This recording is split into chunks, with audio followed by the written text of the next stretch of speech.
السلام علیکم، بول نیوز میں خوش آمدید۔ میں ہوں آپ کے ساتھ ماہرخ شہریار اور میں ہوں انوشا سلیم۔ بلیٹن کے آغاز میں سب سے پہلے بات کریں گے وینیزویلا میں آنے والی قیامت کے حوالے سے۔ وینیزویلا میں قیامت خیز زلزلے نے تباہی مچا دی ہے۔ 22 منزلہ بلڈنگ سمیت متعدد عمارتیں منہدم ہو گئیں۔ ہزاروں اموات کا خدشہ ظاہر کیا جا رہا ہے۔ اب تک 164 افراد کی ہلاکت اور 1000 سے زائد کے زخمی ہونے کی تصدیق ہو چکی ہے۔ بجلی اور مواصلات کا نظام درہم برہم ہو چکا ہے۔ سونامی وارننگ جاری کر دی گئی۔ جاپان، کیریبین جزائر، امریکہ، میکسیکو، برازیل اور کولمبیا سمیت مختلف ممالک میں جھٹکے محسوس کیے گئے۔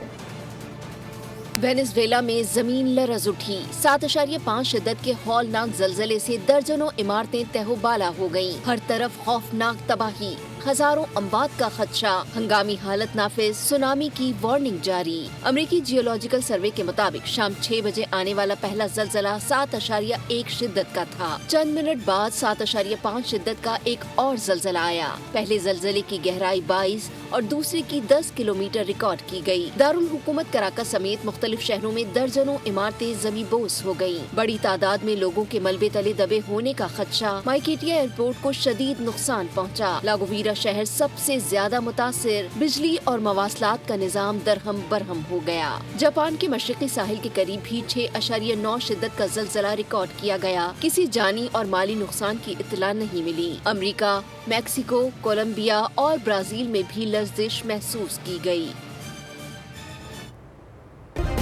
سبسکرائب کریں اور بیل دبائیں تاکہ کوئی خبر رہ نہ جائے۔